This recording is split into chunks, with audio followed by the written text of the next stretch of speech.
মুসলমান লেবাস লাগিয়ে মুসলমানদের রোজা হিন্দুদের পূজা একসাথে মিলাই দেয়। মুসলমান লেবাস লাগিয়ে আমার নবীদের নাম মোহাম্মদ, ঈসা, মুসা, এটা যেমনি নাম, ওদিকে হিন্দুদের বিষ্ণু কৃষ্ণ একই সাথে মিলাই। এরকম মুনাফিক বাংলাদেশের মধ্যে আছে না নাই? এটা কোরআন বলছেন হাবিব। তারা বলবে আমরা ঈমান এনেছি, আমরা আখিরাতকে বিশ্বাস করি, আমরা আল্লাহকে ভয় করি, অথচ তারা আল্লাহকে ভয় করে না। তারা ক্ষমতার জন্য সব করতে পারে। আমি কাউকে দোষারোপ করছি না, যেগুলো ইসলামের প্রতি আঘাত করা হয়েছে। কেমনে বলতে পারলেন যে আমার নবীর নাম যেমন হিন্দুদের নামও তেমন, মুসলমানদের রোজা যেমন হিন্দুদের পূজাও তেমন? বলছে যে আছে না নাই? এরাও টুপি দেয়, এই জন্য টুপি দেওয়ার নাম ইসলাম নয়, দাড়ি রাখার নাম ইসলাম নয়, নামাজ পড়ার নামও ইসলাম নয়। মুসলমান কাকে বলা হয়? قد أفلح المؤمنون الذين هم في صلاتهم خاشعون। মুসলমান তাদেরকে বলা হয় যারা নামাজ যখন আদায় করবে পৃথিবীর কাউকে সিজদা করবে না, কাউকে ভয় করবে না, কারোর জন্য পড়বে না, একজনের জন্য নামাজ পড়বে। বলেন তিনি কে? এই নামাজের দৃষ্টান্ত যখন আপনি দেখবেন, খলিফাতুল মুসলিমিন সাইয়েদনা ফারুক আজম, যাকে তীর মারা হলো, নামাজ অবস্থায় ছুরি মারা হলো, তারপরও দুনিয়ার কোনো দিকে তাকাই নাই, একজনের দিকে মুখ করে দিয়েছেন। বলেন তিনি কে? ওই ফারুক আজমের জবানটা কেমন ছিল? ওমরের জবানটা কেমন ছিল? ওমরের কথার উপর ভিত্তি করে রব্বুল আলামিন কোরআনের 23 জায়গার মধ্যে 21 থেকে 23 জায়গার মধ্যে কোরআনের আয়াত আল্লাহ নাজিল করে দিয়েছে। আরো জোরে বলেন না।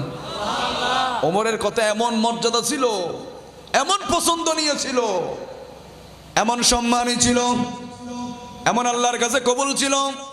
23 থেকে 21 জায়গার মধ্যে সাইয়েদনা ফারুক আজমের কথার উপর ভিত্তি করে রব্বুল আলামিন কোরআনের আয়াত নাজিল করে দিয়েছেন। একদিন আমার রহমাতুল লিল আলামিন এক সাহাবী একজন মুনাফিকের জানাজা পড়ার জন্য, আমার নবীজি ওনার আব্বাজান ইন্তেকাল করেছেন, মুনাফিক মারা গিয়েছেন।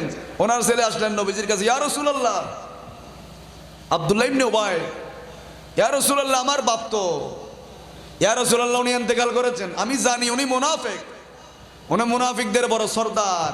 নবীজি আমার বাপ তো মারা গিয়েছেন, ইয়া রাসূলুল্লাহ একটু আপনি জানাজাটা পড়াই দেন না। নবীজি আপনি জানাজার মধ্যে একটু যান, একটু জানাজাটা পড়াইতে আসেন ইয়া রাসূলুল্লাহ। সাইয়েদনা ফারুক আজম বললেন, ইয়া রাসূলুল্লাহ আব্দুল্লাহ ইবনে উবাইয়ের জানাজা আপনি পড়াবেন না, আপনি যাবেন না। আমার রাসূল তো মায়ার নবী, রহমাতুল লিল আলামিন। আমার নবী বললেন ওমর একটু যাই না, জানাজাটা একটু পড়াই নি না।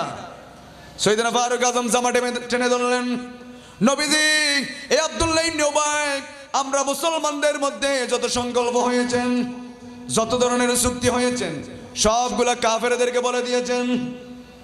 ইয়া রাসূলুল্লাহ আপনি মুনাফিকের জানাজার মধ্যে আপনি যাবেন না, মুনাফিকদের জন্য আপনি দোয়া করবেন না, আপনি তার জানাজার মধ্যে উপস্থিত হবেন না।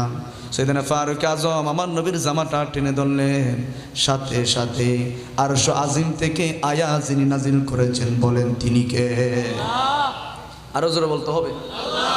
আল্লাহ আয়াত নাজিল করলেন, হাবিব আপনি কার জানাজা পড়ার জন্য যাচ্ছেন?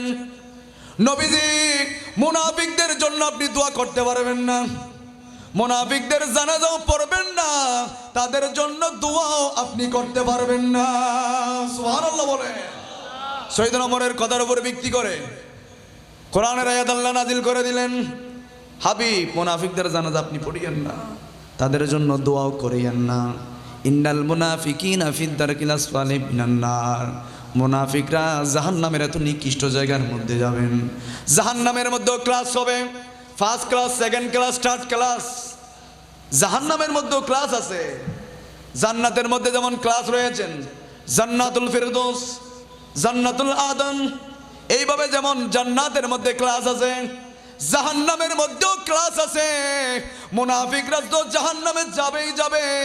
জাহান্নামের নিকৃষ্ট স্থানের মধ্যে মুনাফিকদেরকে যিনি দিবেন, বলেন তিনি কে? জাহান্নামের নিকৃষ্ট স্থানে মুনাফিকদেরকে দেওয়া হবে। উপরের জাহান্নামীর যত রয়েছেন সবাই পায়খানা করবেন, প্রস্রাব করবেন।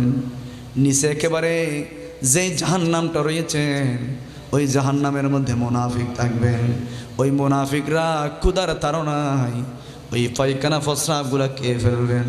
এই জন্য আমার নবী বললেন, ইয়া রাসূলুল্লাহ, মুনাফিকদের জানাজা আপনি পড়াবেন না, তাদের জন্য দোয়া করবেন না, তাদের জন্য আপনি তাদের জানাজার মধ্যে উপস্থিত হবেন না। এই কথার উপর ভিত্তি করে সাইয়েদনা ফারুক আজম যেই কথা বললেন, কথার উপর ভিত্তি করে আরশ আজিম থেকে আল্লাহ রাব্বুল আলামিন আয়াত নাজিল করে দিয়েছেন। সুবহানাল্লাহ। 2 নম্বর হলো বদরের যুদ্ধের কয়েদের ব্যাপারে। আপনারা জানেন বদরের যুদ্ধে কাফেররা 70 জন কাফের বন্দী হয়েছে। তো আমার নবী পরামর্শ করছেন, সাহাবীদেরকে বললেন, ও আমার সাহাবায়ে কিরাম, এখন কাফেররা বন্দী হয়েছেন, কি করব? আবু বকর তুমি বলো কি করব? উনি তো কোমল হৃদয়ের ছিলেন। বল, ইয়া রাসূলুল্লাহ, কিছু মুক্তিপণ নিয়ে তাদেরকে ছেড়ে দেন। আরেকজন বললেন, ইয়া রাসূলুল্লাহ, যারা অক্ষর জ্ঞান জানে না তাদেরকে অক্ষর জ্ঞান শিখাবেন, এটার বিনিময়ে তাকে মুক্তিপণ দিবেন। সাইয়েদনা ওমর বললেন, নবীজি আমি কিন্তু তাদের সাথে একমত নই। নবীজি আমার মতামত হলো, আমার আত্মীয় স্বজন যারা কাফের রয়েছেন, আমার আত্মীয় স্বজন যারা মুশরিক রয়েছেন, কেন আপনি নবীর বিরুদ্ধে যুদ্ধ করার জন্য এসেছেন? নবীজি আমার আত্মীয় স্বজনগুলো আমাকে দিয়ে দেন, আমার আত্মীয়গুলো আমাকে দিয়ে দেন। নবীজি আপনার বিরুদ্ধে কেন এসেছেন? এই জন্য আমার যত আত্মীয় এই যে ধরা পড়েছেন সবগুলোকে আমি মাথা উচ্ছেদ করে দেব। সুবহানাল্লাহ বলেন। সাইয়েদনা ফারুক আজম বলেন, মান সাব্বা নাবিয়াম ফাকতুলুহু, যেই ব্যক্তি নবীজির ইজ্জতের মধ্যে, শানের মধ্যে আঘাত করে, যেই নবী, যেই মানুষরা কোরআনের বিরুদ্ধে আঘাত করে, আমার নবীজির বিরুদ্ধে কথা বলেন, মাজারের বিরুদ্ধে কথা বলেন, মাজারের মধ্যে বন্ডামি হলে এগুলার পক্ষে আমি নেই। যদি হক্কানি মাজারের বিরুদ্ধে, মাজার ভাঙেন, মাজারের মধ্যে দলা মারেন, মাজার যারা জিয়ারত করে বেদাতি বলেন, পূজা বলেন, এগুলো যদি বলেন তাহলে আল্লাহর আযাব আছে না নাই? আর আসতে বলেন আছে না নাই? কারণ এখানে কোনো নবী আসে নাই ইসলাম প্রচার করার জন্য। এই বাংলাদেশে কোনো নবীরা ইসলাম প্রচার করে নাই। এখানে ইসলাম এনেছেন বাবা শাহজালাল। কথা বলেন ঠিক কিনা? এখানে কোনো মুফতি সাহেব ইসলাম আনে নাই। যে মুফতিরা বলতেছে আমরা যদি ক্ষমতায় যেতে পারি তাহলে বসাবো আর উঠাবো, আমাদের কথায় বসবে, আমাদের কথায় উঠবে, তাহলে তোমাদের সাথে তো আর ফেরাউনের কোনো পার্থক্য নাই। নমরুদ বলছিল, আনা আনা রব্বুকুমুল আলা, আমি তোমাদের বড় খোদা, আমি যা বলবো তা করবি। ইব্রাহিম আলাইহিস সালাম বললেন, না না, পৃথিবীর মধ্যে আল্লাহর চাইতে ক্ষমতাবান কেউ নাই। চিৎকার দিয়ে বলেন, তিনি কে? নমরুদ বলছিল, আনা রব্বুকুমুল আলা, আমি সবচেয়ে বড় খোদা, আমি উঠতে বললে উঠবি, বসতে বললে বসবি, আমি যা বলবো তা করবি, আমার বাইরে কেউ মতামত দিতে পারবি না। এজন্য বাংলার জমিনে যারা ক্ষমতার বাহাদুরি দেখাতে চায়, বাংলার জমিনে যারা মুসলমানদের উপরে নির্যাতন করতে চায়, তাদের সাথে নমরুদের সাথে কোনো পার্থক্য নেই। ঠিক কিনা বলেন? ইব্রাহিম আলাইহিস সালাম বলছিল, কি খোদার ইবাদত করো, এত সুন্দর সুন্দর খাবার সামনে রয়েছেন, খেতে পারে না। আমি মনে করছিলাম মনে হয় হাত দিয়ে নেতে কষ্ট হচ্ছে, সেজন্য উপরে তুলে ধরলাম, মুখের সামনে নিলাম, তারপরেও খাই না। যেহেতু কাচ্ছে না, মার শুরু করলাম। মারতে মারতে সব খোদাগুলাকে, সব মূর্তিগুলাকে ভেঙে ফেললেন, সব মূর্তিগুলাকে মাটির সাথে মিশিয়ে দিলেন। বাৎসরিক পূজা শেষে কাফেররা এসে যখন দেখলেন, দেখা যাচ্ছে একজন এদিকে সিধেই পড়ে থাকছে, আরেকদিকে আরেকজনের হাত নাই, আরেকজনের মাথা নাই। ইব্রাহিম আলাইহিস সালামকে জিজ্ঞেস করলেন, ইব্রাহিম এগুলো কে করছে? বললেন, মনে হয় আমি তো জানি না, মনে হয় তোমাদের বড় খোদা যার 10-12টা হাত আছে মনে হয় উনি করেছেন। কাফেররা বললেন, ইব্রাহিম তুমি এটা কেমন কথা বলছো?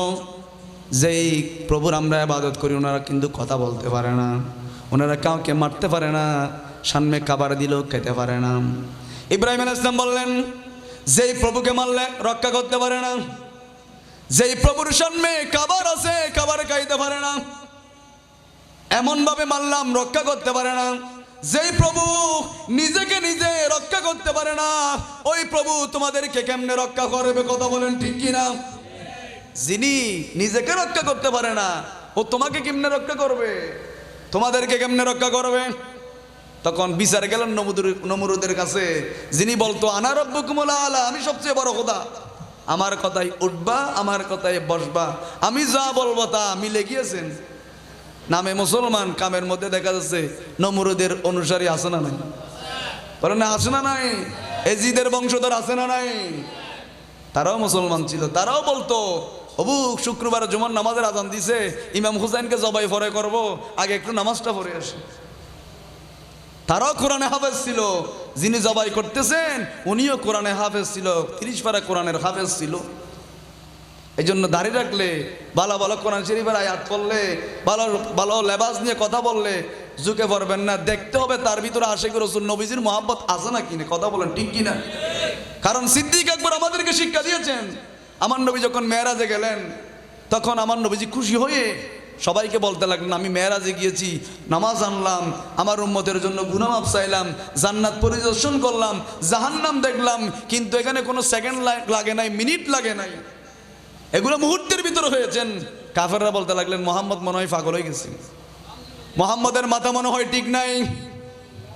এক কাফের গিয়ে সিদ্দিক আকবরকে বললেন, ও সিদ্দিক, তুমি যেই মোহাম্মদের অনুসরণ করো, যেই মোহাম্মদের কথায় তুমি নিজের জীবন পরিচালনা করো, যেই মোহাম্মদের জন্য তুমি জীবন দেওয়ার জন্য প্রস্তুত, ও সিদ্দিক, তোমার নবী মনে হয় পাগল হয়ে গিয়েছেন, তোমার নবীর মনে হয় মাথা ঠিক নাই।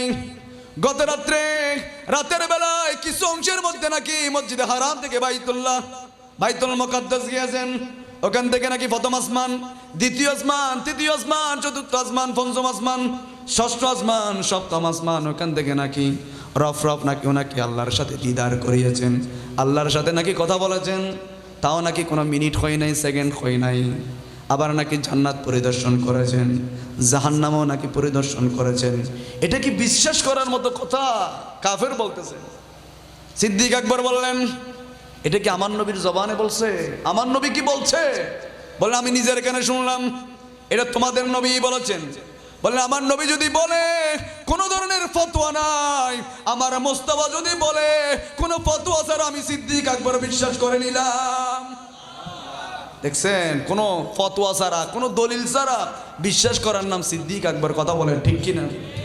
কিন্তু আমরা দলিল খুঁজি, মেম্বারের জন্য, চেয়ারম্যানের জন্য বক্তব্য দিয়ে দাঁড়াইলে এটা বেদাত হয় না, কিন্তু নবীর জন্য একটু দাঁড়িয়ে সালাম দিলে অনেকের ফ্যাট জ্বলতে খরাইতে মনে হয় ক্যান্সার রোগ হয়ে যায়। আছে না নাই? এরকম আছে না নাই? আছে। কিন্তু ভাই, আপনি কোরআনটা একটু ভালো করে পড়বেন মহাব্বতের নজরে।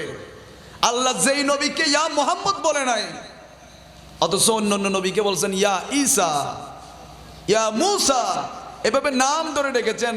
যেই নবীর নাম পর্যন্ত আল্লাহ ইয়া মুহাম্মদ বলে কোরআনের মধ্যে ডাকে নাই, ওই নবীর ব্যাপারে আল্লাহ বলছেন, ইন্নাল্লাহা মালাইকাতাহু ইউসাল্লুনা আলান নবী ইয়া আইয়ুহাল্লাযীনা আমানু সাল্লু আলাইহি ওয়া সাল্লিমু তাসলিমা। আবার আমার নবী বললেন, ইন্নাদ দুআউ মাওকুফুন বাইনাস সামাই ওয়াল আরদি লা তাসআদু মিনহু শাইউন হাত্তা তুসাল্লি আলা নবিকা হাবিবিকাল মুস্তাফা সাল্লাল্লাহু আলাইহি ওয়াসাল্লাম। সুবহানাল্লাহ। আমার নবী বললেন, দোয়া করতে পারো, হাজী সাহেব নামও লাগাইতে পারো, টাইটেলও লাগাইতে পারো, সব করতে পারো, নামাজ পড়তে কপালও কালো করে ফেলতে পারো, কিন্তু খবরদার জেনে রেখো, ইন্নাদ দুআউ মাওকুফুন বাইনাস সামাই ওয়াল আরদ, দোয়া আসমান এবং জমিনের মাঝখানে ঝুলে থাকে, যাই না। কেন যায় না? পাওয়ার তো নাই, বোম তো মারলেন জোরে, কিন্তু ক্যাপাসিটি তো এতটুকু পর্যন্ত নাই। তো ক্যাপাসিটি কি দিয়ে বাড়াতে হবে? হাত্তা তুসাল্লি আলা নবিকা হাবিবিকাল মুস্তাফা সাল্লাল্লাহু আলাইহি ওয়াসাল্লাম। সব কিছুর শেষে যখন আমার নবীর দরুদ শরীফ পড়বেন, নবীর দরুদ শরীফ পড়ে যখন আল্লাহর কাছে ফরিয়াদ করবেন, সাথে সাথে এটা আল্লাহর দরবারে গিয়ে কবুল হয়ে যাবে। সুবহানাল্লাহ। এটা সিদ্দিক আকবরের আমল। আমার সিদ্দিক আকবর বললেন, আমার নবী যদি বলে থাকে দলিলের প্রয়োজন নাই, আমার নবী যদি বলে থাকে আমি সিদ্দিক আকবর এক সেকেন্ড দেরি করবো না, রহমতুল লিল আলামিন যা বলেছেন সত্য বলেছেন। সুবহানাল্লাহ বলেন। আমার নবী বললেন, সিদ্দিক আবু বকর, তুমি এখন আবু বকর নয়, আবু বকর আর সিদ্দিক, তুমি বড় সত্যবাদী। একবার কাফেররা মুসলমানদের বিরুদ্ধে যুদ্ধ করে আসতেছেন, মুসলমানরাও কিছু সংখ্যক বেঁচে গিয়েছেন। তো আসার সময় মুসলমানদের থেকে জিজ্ঞেস করা হলো, আবু বকর সিদ্দিক থেকে জিজ্ঞেস করলো, সিদ্দিক আকবর, আমার ছেলেকে তুমি দেখেছো কিনা? আমার ছেলে তো যুদ্ধের ময়দানে গিয়েছেন, সিদ্দিক আকবর তুমি কি আমার ছেলেকে দেখছো? তো সিদ্দিক আকবর বুলুক্রমে বলছেন যে আমি তোমার ছেলেকে দেখছিলাম মনে হয়, এরকম বলছিল, দেখছিলাম মনে হয়, অথচ 3 দিন আগে মারা গিয়েছে। আল্লাহ রাব্বুল আলামিন বলেন, আমার বন্ধুর সিদ্দিক, সিদ্দিক আকবরের জবান বড় পবিত্র। এই সিদ্দিক দুনিয়ার মধ্যে শুধু সিদ্দিক নয়, আরশ আজিমের মধ্যে সিদ্দিক হিসেবে কবুল করেছেন কে? যেই মানুষটা গুহার মধ্যে পড়ে আছে, যেই মানুষটা 3 দিন আগে মারা গিয়েছেন, ও মালাকুল মউত খবরদার, তার জান আবার ফেরত দাও, কারণ আমার সিদ্দিকের জবান মিথ্যা হয়ে যাবে। আমার সিদ্দিক বুলুক্রমে বলে ফেলেছেন মানুষটাকে দেখেছেন, অথচ 3 দিন আগে মারা গিয়েছেন। আমার সিদ্দিকের জবান মিথ্যা হবে না, তাকে আবার তুমি জিন্দা করে দাও। সুবহানাল্লাহ। বিজ্ঞানীদের বিজ্ঞানী আঙ্গন বিজি, বিজ্ঞানীদের আঙ্গন বি, এরকম গো বালা নবী টোকাই পাইবানি, এরকম গো বালা নবী টোকাই পাইবানি। বিজ্ঞানীদের বিজ্ঞানী, আমরা তো হস্টন না, তো একটু পড়েন না, বিজ্ঞানীদের। আবু বকর সিদ্দিকের হাফে কামড়াইছে, আঙ্গ নবীর মুখের তো তুই বালা হয়ে গেছে, ঠিক কিনা? আবু বকর সিদ্দিকের হাফে কামড়াইছে, আঙ্গ নবীর মুখের তো তুই বালা হয়ে গেছে। এই বালা কি যে কেউ করতে পারেনি, এই বালা কি যে কেউ করতে পারেনি। বিজ্ঞানীদের বিজ্ঞানী, বিজ্ঞানীদের বিজ্ঞানী, বিজ্ঞানীরা রকেট সরে চাঁদের দেশে যায়, আঙ্গ নবী রকেট সারা মেরাজ শরীফে যায় রে, আঙ্গ নবী রকেট সারা মেরাজ শরীফে যায়। ওই যুগে কি রকেটে মকেটে এগিয়ে নাসলিনি, ওই যুগে কি রকেটে মকেট এগিয়ে নাসলিনি। বিজ্ঞানীদের বিজ্ঞানীদের বিজ্ঞানী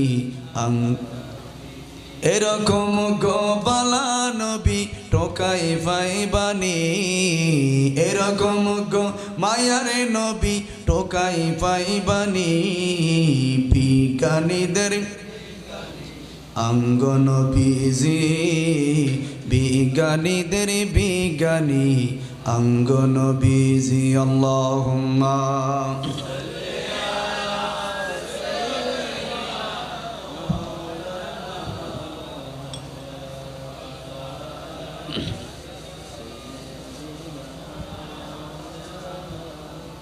আরেকটু মহব্বতে আল্লাহুম্মা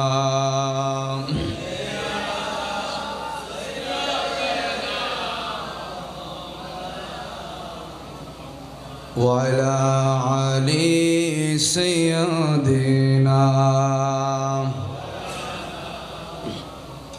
তাহলে মহাব্বত এটা হচ্ছে আবু বকর সিদ্দিক থেকে। আর দলিল যারা খুঁজে তারা দেখবেন আবু জাহেলের অনুসারী। আবু জাহেল বলছিল, আবু লাহাব বলছিল, ভাইফু তুমি তো মোহাম্মদ, তুমি তো নবী হয়েছো, একটু আমার হাতে কি আছে একটু বলো। এভাবে যিনি দলিল খুঁজেছিল ওনারা আবু জাহেল, আবু লাহাব। আর দলিল ছাড়া বিশ্বাস করার নাম হলো সিদ্দিক আকবর। কথা বলেন ঠিক কিনা? নমরুদ ওনার কাছে বিচার দেওয়া হলো, বললেন আমাদের খোদাগুলাকে তো ভেঙে ফেলেছেন, বিচার করতে হবে। ইব্রাহিমের ডাকা পাঠালেন, ইব্রাহিম তুমি নাকি আমাদের খোদাগুলাকে মারছো। বললেন কেমন খোদা? সামনে খাবার আছে খাইতে পারে না, কত রকমের রং বেরঙের খাবার আছে খাইতে পারে না। নমরুদ জিজ্ঞেস করলেন ইব্রাহিম তুমি কোন প্রভুর ইবাদত করো? ইব্রাহিম আলাইহিস সালাম বললেন আমি এমন প্রভুর ইবাদত করি যিনি জীবন দেওয়ার মালিক, যিনি মৃত্যু দেওয়ার মালিক, বলেন তিনি কে? আল্লাযী খালাকাল মাউতা ওয়াল হায়াতা লিয়াবলুয়াকুম আইয়ুকুম আহসানু আমালান ওয়া হুয়াল আজিজুল গফুর। নমরুদ জিজ্ঞেস করলেন, ইব্রাহিম তুমি কোন প্রভুর ইবাদত করো? ইব্রাহিম আলাইহিস সালাম বললেন, আল্লাযী খালাকাল মাউত, আমি এমন প্রভুর ইবাদত করি যেই প্রভু জীবন দেওয়ার মালিক, মৃত্যু দেওয়ার মালিক, ওয়াল হায়াত, হায়াত দেওয়ার মালিক। আমি এমন রবের ইবাদত করি যিনি জীবন দেওয়ার মালিক, মৃত্যু দেওয়ার মালিক, বলেন তিনি কে? আরো জোরে বলেন না। মানুষ কিন্তু আস্তে আস্তে আইর মনে করতে লাগেন, দনরা বই দেখ আস্তে আস্তে মানুষ আইর আইবু, কারণ তারা মনে ন বুঝে কত মনে হয় বেয়াগুনো জেল্লা করে এলে করবো আর কি, টেনশন করবেন। কারণ যেখানে নবীজির শান মান হবে, যেখানে ফুল থাকবে এখানে মৌমাছি যাবে, আর যেখানে যার খোয়াল বদ খোয়াল একেবারে ফোরা খোয়াল দেখবেন ইতে মেজবান চললেও তার খোয়ালে জুটবে না, ওই তেলা ফোকার মতো ফেহানার টাঙ্কি দিয়ে গিয়ে পড়বে। কারণ ফোরা খোয়াল দে এত সুন্দর মজলিস, এটা তো প্রতিদিন হবে না, এটা তো প্রত্যেক দিন হবে না, এটা তো প্রত্যেক দিন আয়োজন হবে না। এই জন্য ইমানদারদেরকে, কারণ মেহবুব কি মেহফিল কো महबूब सजाते हैं, आते हैं वही जिनको सरकार बुलाते हैं। सुभान अल्लाह। महबूब की महफिल को महबूब सजाते हैं, आते हैं वही जिनको सरकार बुलाते हैं। বলেন এখানে এখানে আসতে চাইলে আসতে পারে না, এখানে আসতে চাইলে আসতে পারে না। এখানে যদি কেউ আসতে চাইলে আসতে পারবে না, তাকে মদিনার রাসূল দাওয়াত দিয়েছেন বিদায় এখানে এসেছেন। সুবহানাল্লাহ। শায়ের বলছেন এখানে আসতে চাইলে আসতে পারে না, অনেক মানুষ আসতে চাইলে আসতে পারবে না। যারাই এসেছেন, আপনারা যারা আসছেন, আপনারা আসেন না, আপনাদেরকে মদিনার রাসূল দাওয়াত দিয়ে এখানে এনেছেন। সুবহানাল্লাহ।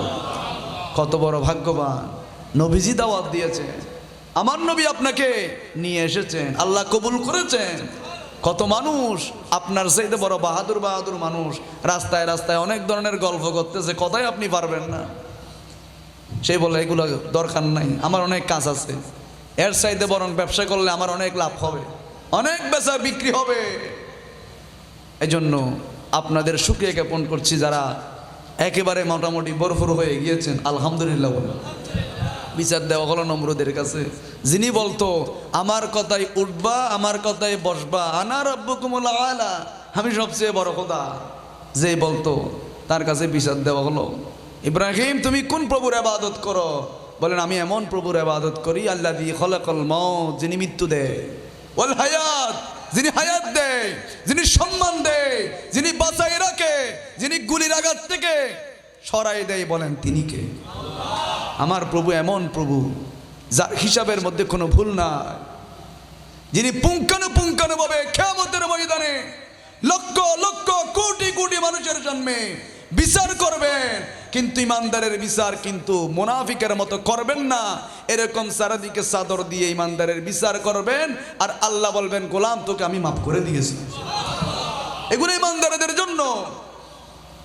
আর মুশরিকদেরকে বলা হবে, মুনাফিকদেরকে বলা হবে যারা ইসলাম বিদ্বেষী, ক্ষমতার জন্য ইসলাম ধর্মকে কলঙ্কিত করছেন, যারা ক্ষমতার জন্য মানুষ মারতেছেন, মানুষকে দাম দেয় না, এই মানুষ যারা ক্ষমতার জন্য নামাজ পড়ে নাই, নেতার পিছনে দৌড়তে দৌড়তে নামাজ শেষ, নেতার পিছনে দৌড়তে দৌড়তে মুনাফিকিতে যার জীবন ভরপুর, ওই ব্যক্তিদেরকে কিয়ামতের ময়দানে রব বলবেন, আল্লাহ রাব্বুল আলামিন বলবেন গোলাম তুমি কি নামাজ পড়েছ, নাকি নেতার পিছনে স্লোগান দিয়েছ, নাকি মন্দিরের মধ্যে গিয়ে রোজা এবং পূজা মিলাই দিয়েছ?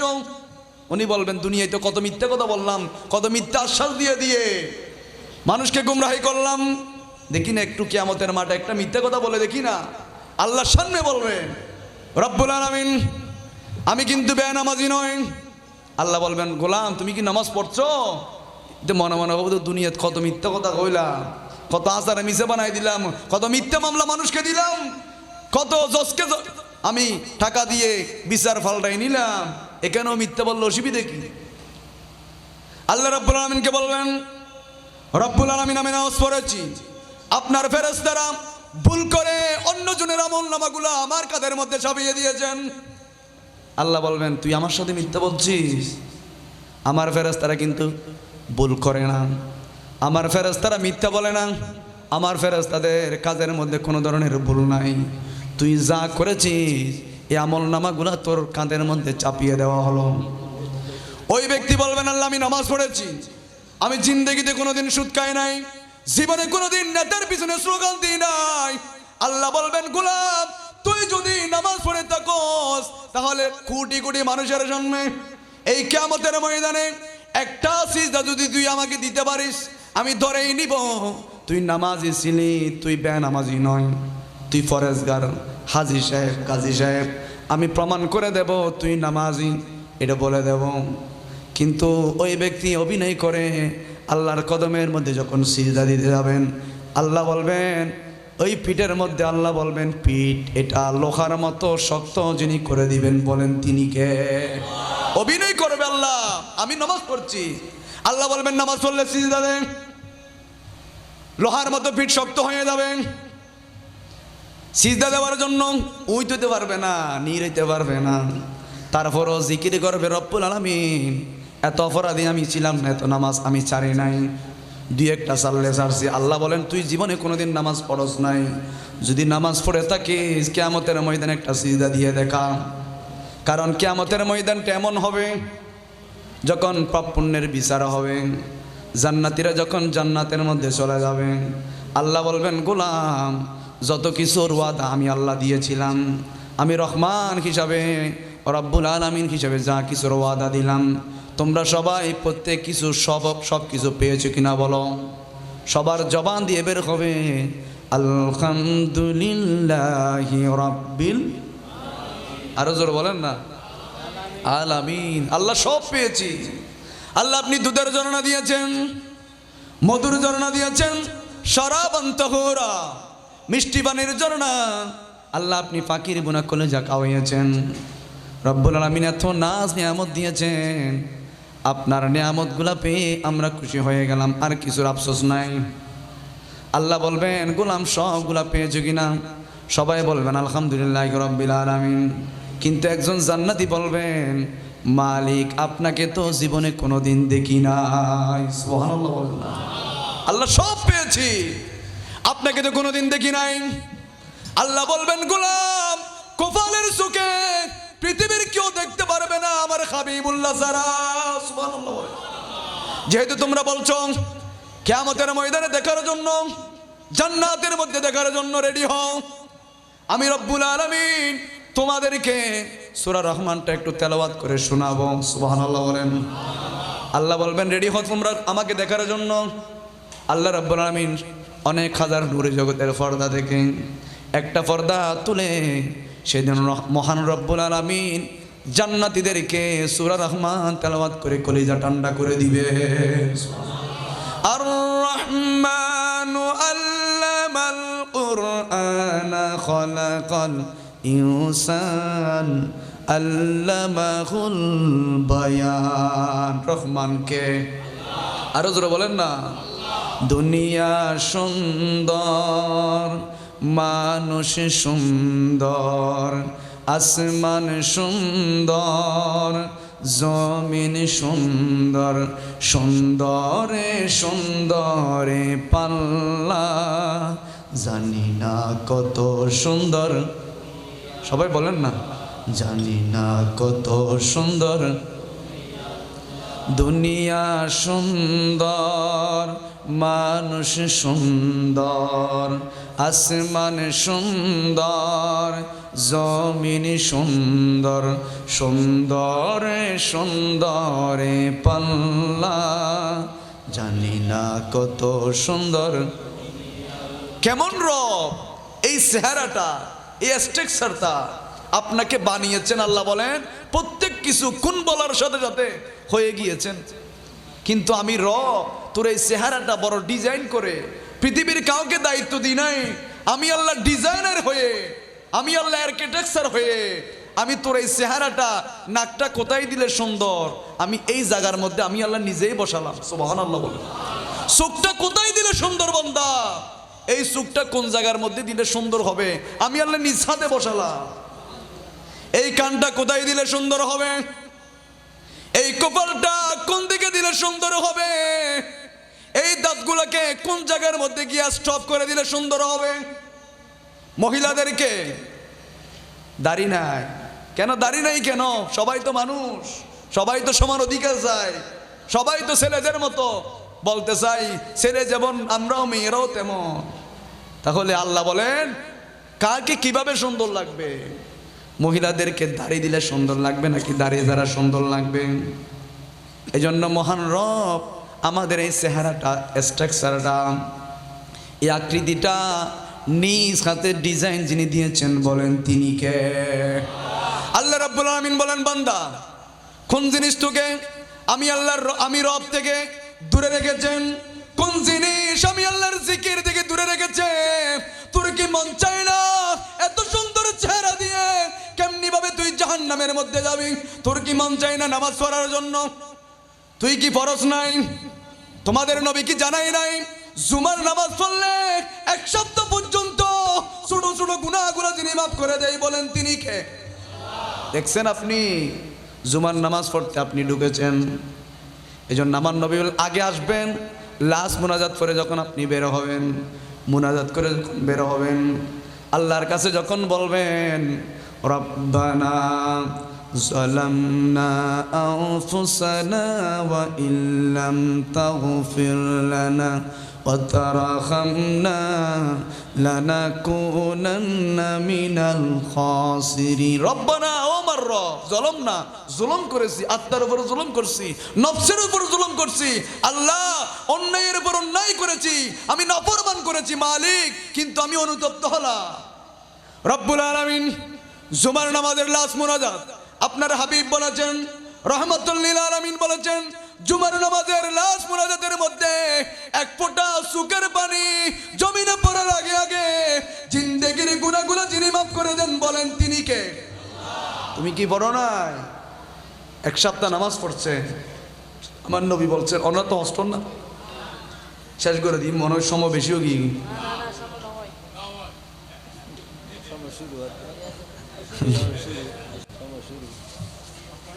আমার নবী বলছেন যে শুক্রবার জুমার নামাজ পড়তে আপনি ঢুকেছেন, জুমার নামাজ পড়ে যখন আপনি বের হয়েছেন পুরো সপ্তাহ আপনার হাতের দ্বারা আপনি একটা মনে করেন রাস্তা দিয়ে হাঁটতেছেন, মেয়ে একটা যাচ্ছেন চোখের দিকে পড়ছে, তা একবার পড়ছে, আমার নবী বলেন ফিরে নিয়ে আসো, যদি একবারের মধ্যে দেখে থাকেন গুনাহ আছে না নাই?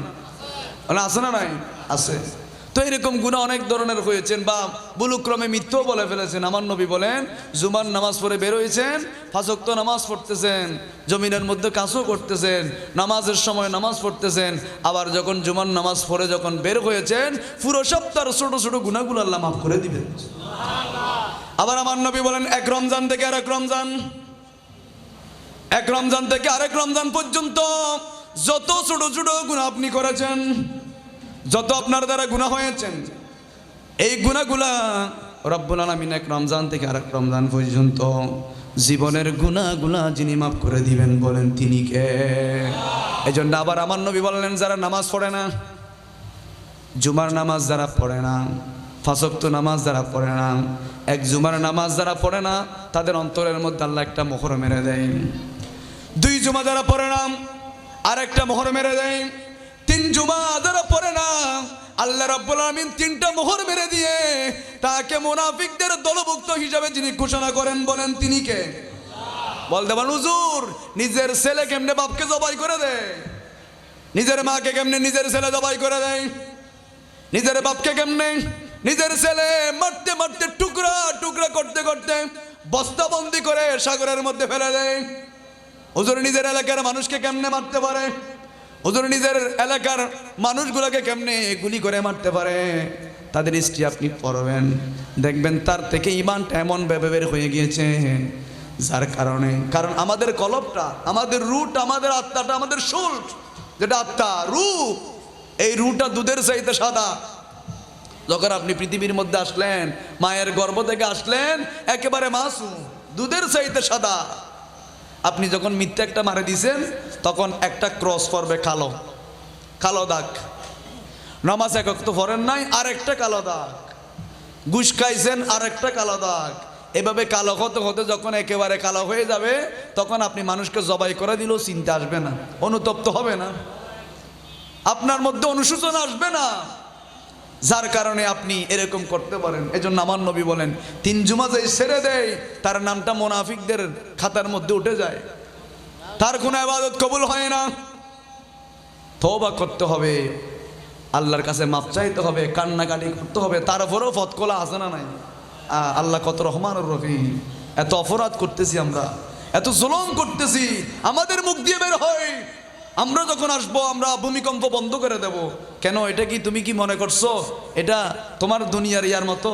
বলে যে আসে না, আমরা যদি আসতে পারি আমরা ভূমিকম্প বন্ধ করে দেব। বলে যে আসে না নাই, ভূমিকম্প বন্ধ করে। কত আল্লাহর সাথে বলতেছে, গতকালকে বলতেছে আমরা যদি আসতে পারি ভূমিকম্প বন্ধ। পৃথিবীর মধ্যে এমন কোনো দার্শনিক নাই, এমন কোনো বৈজ্ঞানিক নাই, এমন কোনো ইঞ্জিনিয়ার বের হয় নাই যে কখন ভূমিকম্প হবে, কোন সেকেন্ডে হবে, কোন দিন হবে, এটাও বলতে পারবে না। কথা বলেন ঠিক কিনা? কারণ ভূমিকম্প কেন হচ্ছে? তোমরা যে ক্ষমতার জন্য কেন যাচ্ছ, তোমরা যে ক্ষমতার জন্য মানুষ মারে ফেলতেছো, এত পাপ অত্যাচার জুলুম হওয়ার কারণে আল্লাহ গজব দিচ্ছে। ভূমিকম্প এটা কেন দেয়? এটা আমাদের পাপ যখন বেড়ে যায়। আপনি যখন কক্সবাজার যাবেন দেখবেন এখানে দাড়িওয়ালা মানুষও দেখবেন, যুবক যুবতী গোসল করতেছে, হাঁটতেছে, বিভিন্ন রকমের অনৈতিক কার্যক্রম। এবং আমরা বিশেষ করে আল্লাহ তখন রাগান্বিত হয় যখন আমরা আল্লাহর বিধানগুলো লঙ্ঘিত করে ফেলি, আল্লাহর বিধানগুলো আমরা অতিক্রম করে ফেলি, নিজের ইচ্ছা, নিজের মত। যে আপনি কেমনে বলতে পারলেন আমরা যদি আসি আমরা কি করে ফেলবো, ভূমিকম্প বন্ধ করে ফেলবো? এটা কি কাপ্তার বাদ যে বাদ দিয়ে বন্ধ করে ফেলবে? এটা আল্লাহর গজব। পৃথিবীর মধ্যে, বাংলাদেশের মধ্যে 5.7 মাত্রায় এরকম ভূমিকম্প আর কখনো হয় নাই। এখন কেন হচ্ছে? তারপরও আপনারা চট্টগ্রামের মানুষরা বাঁচিয়ে গেছেন কেন? এখানে 12 ওলিয়া আছে, তো 12 ওলিয়া আছে যে এটার সম্মানে আল্লাহ কম দিছে আর কি। এখন জুলুমের মাত্রা যখন বেড়ে যাবে তখন আল্লাহ বলবেন ওলিদের সম্মান তো আছেই, কিন্তু তোরা যেহেতু জুলুম করছিস তোরা একজনের রেহাই পাবি না। কথা বলেন ঠিক কিনা? 5.7 মাত্রায় ভূমিকম্প, ঢাকার মধ্যে প্রায় 6 জন মানুষ মারা গিয়েছেন, রাস্তাঘাট ভেঙে গিয়েছেন, জমিন তল ভরে গিয়েছেন। এই যে আল্লাহ বলছেন আল কারিয়াতু মাল কারিয়া ইজা জুলজিলাতিল আরদু জিলজালাহা। আল্লাহ বলেন আল কারিয়াতু মাল কারিয়া, এই ভয়ঙ্কর আওয়াজ যখন দেওয়া হবে তখন দুনিয়ার ক্ষমতাদার মানুষগুলো পাগলের মতো হয়ে যাবে, ঘুরতে থাকবে বিক্ষিপ্ত পতঙ্গের মতো। লাইটের মধ্যে যেমন ফোকা এদিক এদিক ঘুরাফিরা করে, কিছুক্ষণ পর ফরি যায়। যখন আল কারিয়াতু মাল কারিয়া এই ভয়ঙ্কর ফুৎকার দিবে, মানুষগুলোর মাথার ব্রেন চলে যাবে, পাগলের মতো হয়ে যাবে। মহিলারা আজকে যারা আলোচনা শুনছেন, মহিলাদের এখনো পর্যন্ত বাচ্চা কমপ্লিট হয় নাই, 3 মাসের মাত্র একটা বাচ্চা, একটা গোস্তের টুকরা। যখন বলা হবে আল কারিয়াতু মাল কারিয়া, ইসরাফিল আলাইহিস সালাম যখন ফুৎকার দিবেন সাথে সাথে অপরিপক্ক, এখনো কমপ্লিট হয় নাই এই বাচ্চাটাকে যিনি ডেলিভারি করাবেন বলেন তিনি কে? আবার দ্বিতীয় ফুৎকার যখন দেওয়া হবে ওয়ামা আদরাকা মাল কারিয়া, দ্বিতীয় ফুৎকার যখন দেওয়া হবে আল্লাহ বলবেন আইনা মালাকুল মউত, ও মালাকুল মউত তুমি কোথায়? মালাকুল মউত বলবেন রব্বুল আলামিন আমি হাজির। আল্লাহ বলবেন মালাকুল মউত সারা পৃথিবীর মানুষগুলোকে তুমি জান কবজ করে ফেলো, সমস্ত কিছুর জান কবজ করে ফেলো, সবার জান কবজ করে ফেলবেন। এরপর রব্বুল আলামিন যখন পৃথিবীর মধ্যে যখন কেউ থাকবে না, আল্লাহ নিজেই হুঙ্কার দিয়ে থাকবেন। আল্লাহ বলবেন ও বিল্ডিংওয়ালারা তোমরা কোথায়? বড় বড় রাজারা কোথায়? বড় বড় প্রেসিডেন্টরা কোথায়? যেই প্রেসিডেন্টদের কারণে ফিলিস্তিনি মুসলমানরা আজকে পশুর মতো মারা যাচ্ছেন। কথা বলেন ঠিক কিনা? মারা যাচ্ছেন। সারা পৃথিবীর 200 কোটি মুসলমান আজকে নীরব ভূমিকা পালন করতেছে। সবাই চুপ আছে মাত্র ক্ষমতার জন্য, সবাই বন্ধ আছে।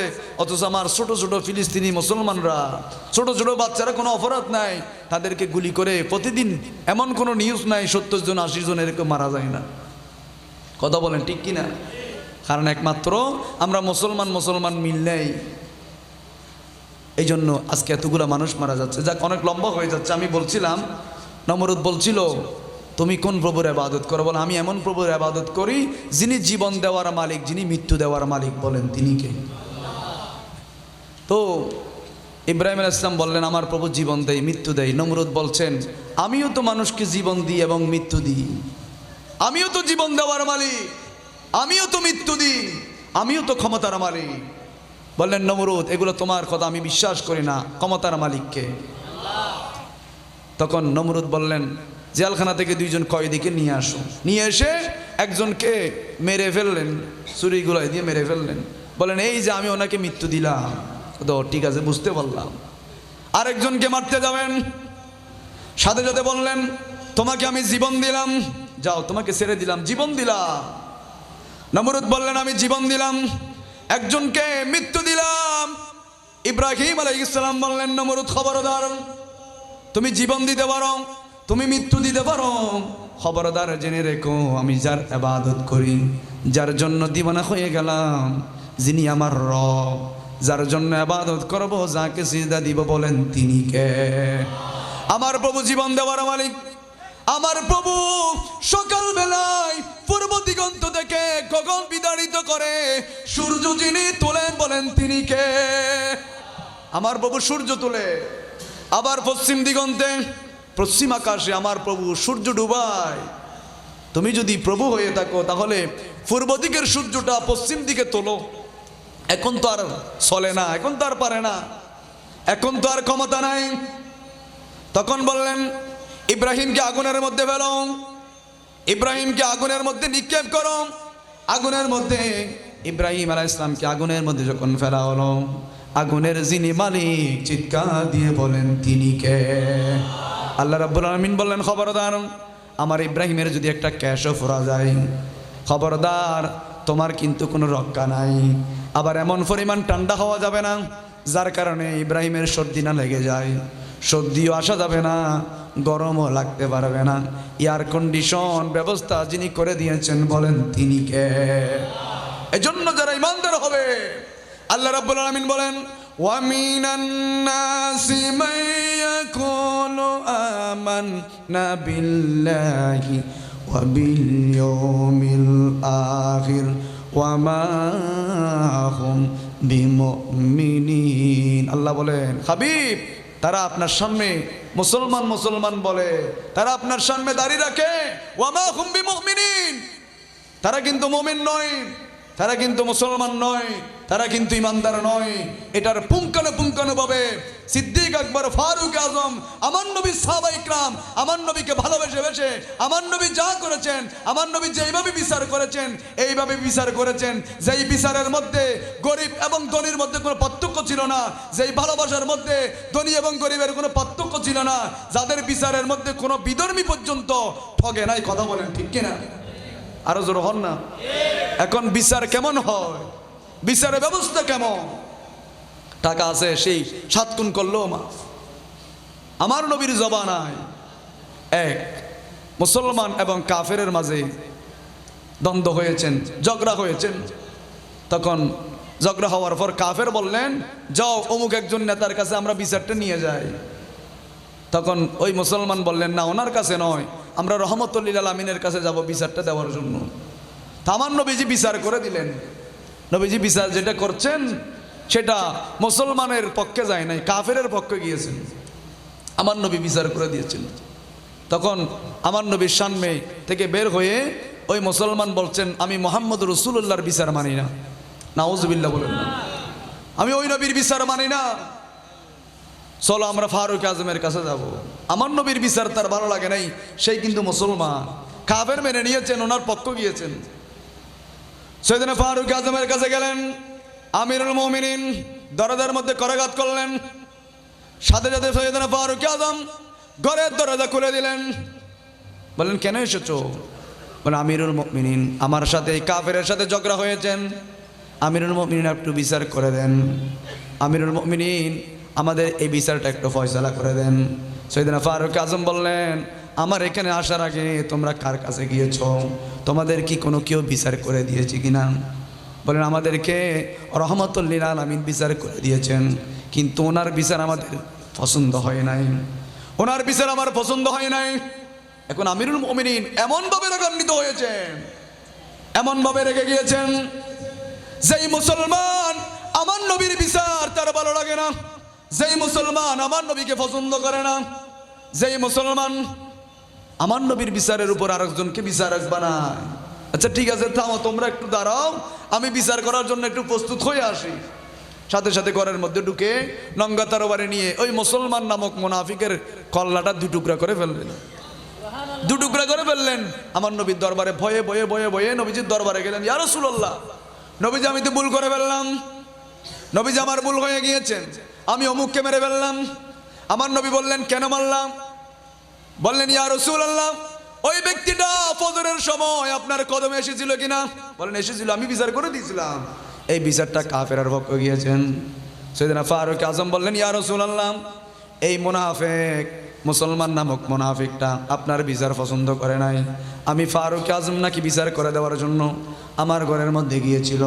নবীজি আমি তাকে ঘরের দরজা থেকে ঘরের ভিতর থেকে তরবারি এনে মাথার দুটুকরা করে ফেললাম।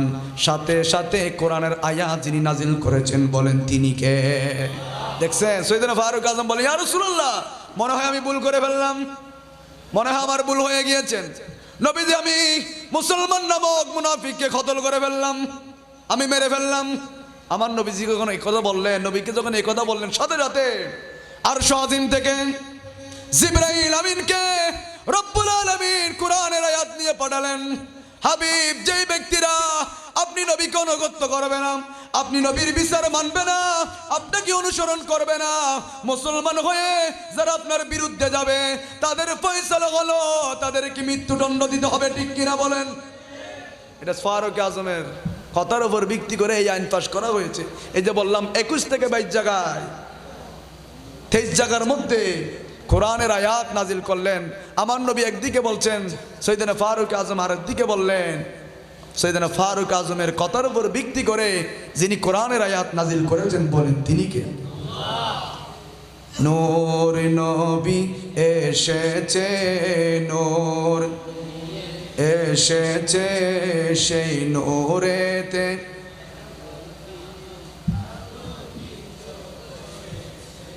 আসসালাতু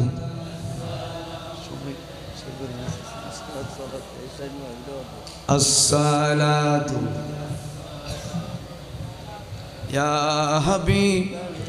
মানুষ আলহামদুলিল্লাহ শুরু থেকে অনেক মানুষ বেশি, তো আপনাদেরও কষ্ট হচ্ছে, কষ্ট নর আর মুরব্বী হতে না। এই মোহাব্বত আমার নবীর দরবারে সিদ্দিক আকবর সবাই বসে আছে। আমার নবী বললেন ও আমার সাহাবা ইকরাম তোরা বুড়া মানুষ হল, কিন্তু তোরা কি জান্নাতে যেতেন? নবী বলছেন, আমার নবী বলছেন ও বুড়া মানুষ হল, তোরা বুড়া মানুষ জান্নাতে যেতেন। মন ছোট করে বই আছে যে সিদ্দিক আকবর একবার নয় দুইবার নয় অনেকবার নবীর দরবার থেকে জান্নাতের সার্টিফিকেট পেয়েছেন। সুবহানাল্লাহ। আমার নবী জান্নাত দিতে পারে কিনা? ক্ষমতা দিয়েছেন কে? জান্নাত যদি দিতে না পারে আশরায়ে মুবাশশারা 10 জন সাহাবীকে নবীজি বলে তুমি জান্নাতি, তুমি জান্নাতি, তুমি জান্নাতি বলতে বলতে বলতে বলতে 10 জনকে নবীজি জান্নাতের সার্টিফিকেট দিয়েছেন। আর বলে বেকুব নবীজি পিছনেও দেখে না, নবীজির কোনো ক্ষমতা নাই, নবীজি বড় ভাইয়ের মতো বলা যা আছে না নাই।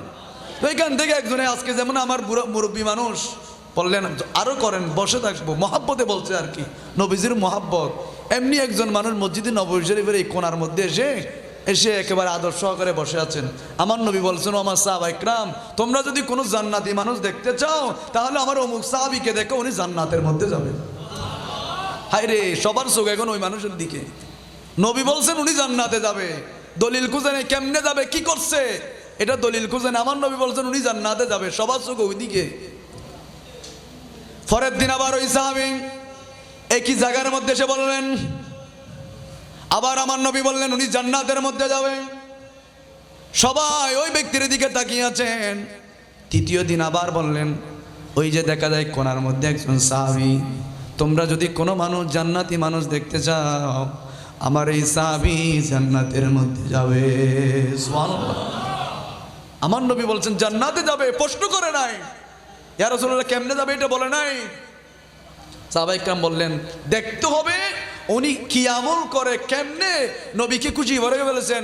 নবী কেমনে জানে? আমার নবী জানেন কিনা? মানুষের অন্তরের খবর জানেন কিনা? জানে। ক্ষমতা দিয়েছেন কে? এটা আল্লাহ ক্ষমতা দিয়েছেন। নবীজির নিজস্ব ব্যক্তিগত কোনো ক্ষমতা নয়, এটা আল্লাহ প্রদত্ত ক্ষমতা। এগুলো না বুঝার কারণে আমরা শিরিকের গন্ধ পাই। তো কেমনে নবী কেমনে জানে? নবী তো ওইদিকেও জানে না। নবী যদি জানতেন উহুদের ময়দানে যেতেন না, দন্দন শহীদ করতেন না।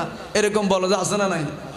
আমার নবী নামাজে ভুল করতেন না। নবী তো আমাদের মতো মানুষের জন্য নামাজে ভুল করছে বেকুব। আমার নবী ভুল করে জানিয়ে দিয়েছেন ভুল করলে কেমন ভাবে নামাজ আদায় করতে হয়। আমাদেরকে বাঁচানোর জন্য নবীজি ভুল করেছেন ইচ্ছা করে। কথা বলেন ঠিক কিনা? আর বাঁচাই ফেললে আমার নবী ইচ্ছা করে নামাজে ভুল করছে। আমার নবী গেছে, কেন গেছে? এগুলো তো শুধু আপনি ওদের থেকে শুনছেন। তো আমার নবী বলছেন উনি জান্নাতের মধ্যে যাবেন। সাহাবায়ে কেরাম কোনো প্রশ্ন করে নাই। আমার নবী বলেছেন অবশ্যই জান্নাতে যাবে, কারণ আমার নবীকে জান্নাতের মালিক বানিয়েছেন কে? ইন্না আতাইনাকাল কাউসার। আমার নবীকে কাউসারের মালিক বানিয়েছেন, জান্নাতের মালিক বানিয়েছেন, কুল কায়নাতের মালিক বানিয়েছেন। কিয়ামতের ময়দানেও লক্ষ লক্ষ কোটি কোটি নবীদের সামনে, সমস্ত নবীদের উম্মতদের সামনে আমার নবীর সম্মান কেমন ভাবে আল্লাহ বাড়িয়ে দিবেন। আসা আইয়াবা আসাকা রব্বুকা মাকামাম মাহমুদা। আমার নবীর জন্য স্টেজ বানানো হবে। সকল নবীরা বলবে ইয়া নফসি ইয়া নফসি। সকল নবীর উম্মতরা বলবে ইয়া নফসি ইয়া নফসি। আমি কেমনে বাঁচবো? কিয়ামতের ময়দানে একজনেই বলবেন রব্বি হাবিলি উম্মতি, রব্বি হাবিলি উম্মতি। কথা বলেন ঠিক কিনা? আমার নবী বলবেন এরকম। আমার নবীর জন্য স্টেজ বানানো হবে। রহমতুল্লিল আলামিন স্টেজের মধ্যে গিয়ে সাথে সাথে সিজদায় পড়বেন। আল্লাহ কথা বলবে, কুদরতি জবানে কথা বলবেন। হাবিব ইরফা রাসাক, আপনি মাথা মোবারক তোলেন। সালতোতা কিসাইবেন সান ওয়াশফা তুশাফা, কারোর জন্য সুপারিশ করবেন, করেন। হাবিব ওয়ালা সাউফা ইউতিকা রাব্বুকা ফাতারদা, আপনাকে এমন পরিমাণ খুশি করব আপনি যা বলবেন তা কিয়ামতের ময়দানে আমি রব কবুল করে নেব। সুবহানাল্লাহ। আমার নবী সিজদায় পড়বেন আমাদের জন্য। যারা বলছি নবী কিছু জানে না, নবী বড় ভাইয়ের মতো, এই আমাদের মতো কুলাঙ্গারদের জন্য নবী সিজদায় পড়বেন। প্রত্যেক নবীরা এই দোয়াটা করে ফেলেছেন। আদম আলাইহিস সালাম করে ফেলেছেন যে এই দোয়া মুস্তাজাউ দাওয়া, যেটা করার সাথে সাথে আল্লাহ কবুল করে ফেলে, এটা আদম করে ফেলেছেন, মূসা আলাইহিস সালাম করে ফেলেছেন, নূহ আলাইহিস সালাম করে ফেলেছেন, ঈসা আলাইহিস সালাম করে ফেলেছেন। যেমনি ভাবে বুখারীর হাদিসের মধ্যে এসেছেন আমার নবী সাহাবায়ে কেরাম নবীদের জন্য অপেক্ষা করছেন। ইন্তজার রাসূলুল্লাহ সাল্লাল্লাহু আলাইহি ওয়াসাল্লাম। আমার নবীজি ফখরাজা বের হলেন। সাহাবায়ে কেরাম আলোচনা করছেন, একজন আরেকজনকে বলতেছে শুনছো সৃষ্টি থেকে আল্লাহ রাব্বুল আলামিন একজনকে আদমুস সফিউল্লাহ বানিয়েছেন। একজন আরেকজনকে বলছেন সৃষ্টি থেকে আল্লাহ একজনকে সফিউল্লাহ বানিয়েছেন। তুমি কি বলছো? সফিউল্লাহ থেকে আরো বড় আশ্চর্যের বিষয় হলো আল্লাহ রাব্বুল আলামিন সৃষ্টির মধ্যে একজন নবীকে খলিল বলেছেন। সুবহানাল্লাহ। আরেকজন বলে উঠলেন এর চেয়ে বড় আশ্চর্যের বিষয় হলো এতগুলো নবী থেকে রব্বুল আলামিন একজনের সাথে কালাম করেছেন, খলিমুল্লাহ বলেছেন। একজন বললেন একজনকে সফিউল্লাহ বলেছেন, আর একজনকে হাবিবুল্লাহ বলেছেন, আর একজনকে সফিউল্লাহ বলেছেন, আর একজনের সাথে কালাম করেছেন, কালামুল্লাহ বলেছেন। বললেন আমার নবীজি ফখরাজা, নবীজি বের হয়ে আসলেন। সাহাবায়ে কেরাম কি বলছো? আমি শুনতে পেয়েছি, আমি নবীজি শুনেছি বাইরে থেকে। বলেন ইয়া রাসূলুল্লাহ আমরা এইভাবে আলোচনা করছি। আমার নবী বললেন তুমি যে বলছো আদমকে আল্লাহ বলেছেন আদম ও সফিউল্লাহ, এটা ঠিক আছে। মুসা কালিমুল্লাহ, এটাও ঠিক আছে। ইব্রাহিম ও খলিলুল্লাহ, এটাও ঠিক আছে। কিন্তু তোমরা কি জানো আমি কে? আনা হাবিবুল্লাহ। সুবহানাল্লাহ বলেন। তোমরা কি জানো আমি কে? আনা হাবিবুল্লাহ ওয়ালা ফখর। এটা নিয়ে আমি অহংকার করি না। সর্বপ্রথম আমি নবীজি আল্লাহর দরবারের মধ্যে সিজদায় পড়ব, সুপারিশ করব। সর্বপ্রথম জান্নাতের দরজা আমি নবীজি করব। সর্বপ্রথম আমি নবীজি জান্নাতের মধ্যে প্রবেশ করব। সুবহানাল্লাহ বলেন। আমি সর্বপ্রথম প্রবেশ করব, আমি সর্বপ্রথম সুপারিশ করব। আমার নবী বললেন ওয়ালা ফখর, এগুলা নিয়ে আমি অহংকার করি না, এগুলা নিয়ে আমি গৌরব করি না। আমি নবীজি জান্নাতের দরজা খুলবো, আমার নবী সিজদে পড়বেন, আল্লাহ কথা বলবেন হাবিব ইরফা রাসাক, আপনি মাথা মোবারক তোলে, সাল তোতা কিসাইবেন সান ওয়াশফা তুশাফা, যাকে যাকে খুশি আপনি জান্নাতে নিয়ে যান। সুবহানাল্লাহ বলুন। আমার নবীজি এই ছাগলের পালের মতো কোটি কোটি মিলিয়ন বিলিয়ন মানুষ একই ধাক্কায়, সর্বপ্রথম গুনাহগার বড় বড় আসামি বড় বড় গুনাহগারকে নিয়ে আমার নবী বলবেন আল্লাহ এগুলা যাও নিয়ে যাও জান্নাতে। এক ধাক্কায় কত কোটি কোটি মানুষ জান্নাতের মধ্যে চলে যাবেন। এভাবে আবার আসবেন, দরজার মধ্যে গিয়ে করাঘাত করবেন, রিদওয়ান ফেরেশতা জিজ্ঞেস করবেন মানান্ত, আপনি কে? আনা মুহাম্মদুর রাসূলুল্লাহ সাল্লাল্লাহু আলাইহি ওয়াসাল্লাম, আমি সেই নবী। বললেন হ্যাঁ, আমাদেরকে আল্লাহ জানিয়ে দিয়েছেন খবরদার মুহাম্মদ ব্যতীত জান্নাতের দরজা খোলা যাবে না। কোনো নবীর জন্য, কোনো শহীদের জন্য, কোনো ওয়ালিদের জন্য, কেউর জন্য মুহাম্মদ ব্যতীত দরজা খুলবি না, যে মাত্র আমার হাবিব আসবে দরজা খুলে দিবি। আমাকে একটা ডিউটি দিয়েছেন আপনার জন্য, দরজা খোলার জন্য আমাকে এখানে দাঁড় করে রেখেছেন কোটি কোটি বছর ধরে, সৃষ্টি লগ্ন থেকে। আসেন দরজা দিয়ে প্রবেশ করেন, আমার ডিউটিটা আমাকে শেষ করতে দেন। আমার নবী বলবেন আমার ডিউটি এখনো শেষ হয় নাই।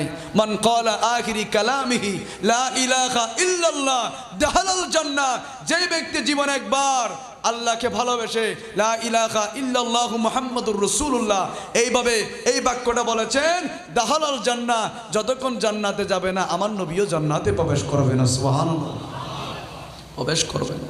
ওই যে আমি বলছিলাম আমার নবী বলছেন জান্নাতে যাবে উনি। নবী জান্নাত দিতে পারেন কিনা? আমার নবী বললেন জান্নাতে যাবে। সাহাবা ইকরাম কোনো প্রশ্ন করে নাই।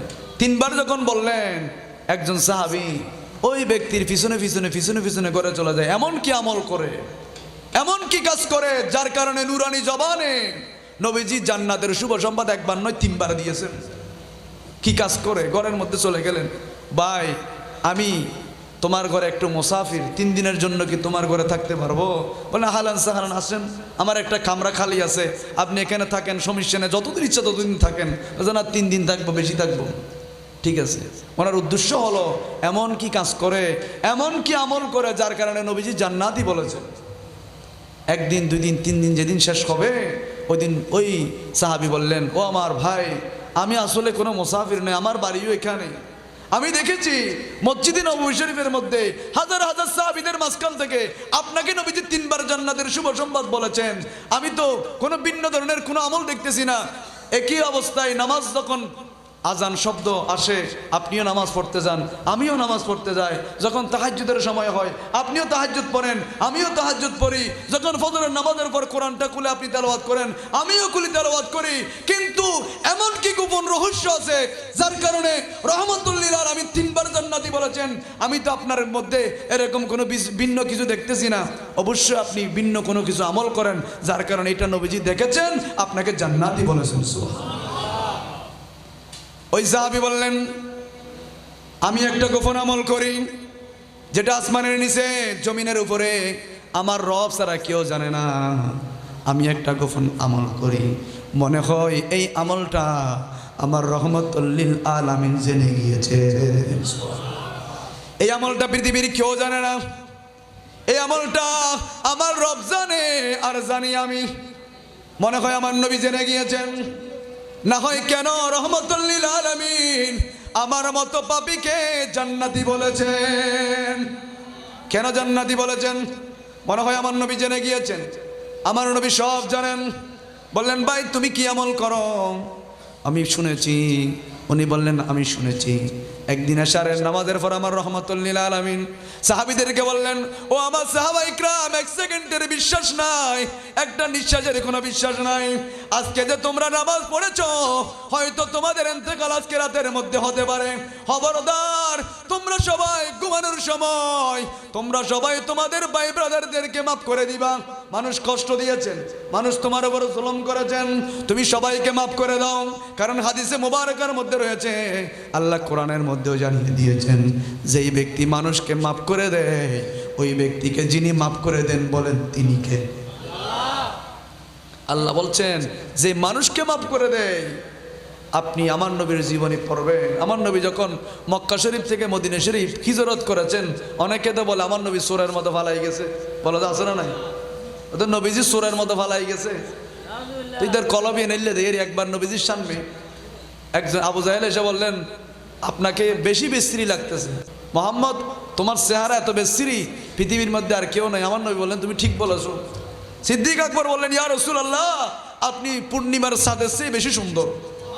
তা আমার নবী বললেন, সিদ্দিক তুমিও ঠিক বলেছো। একজন সাহাবী বললেন, ইয়া রাসূলুল্লাহ, ওকেও ঠিক বললেন, ওকেও ঠিক বললেন। নবীজি বুঝতে পারলাম না। বললেন, যার অন্তরের মধ্যে যেরকম অহসর থাকে সে অহসরেই দেখবে।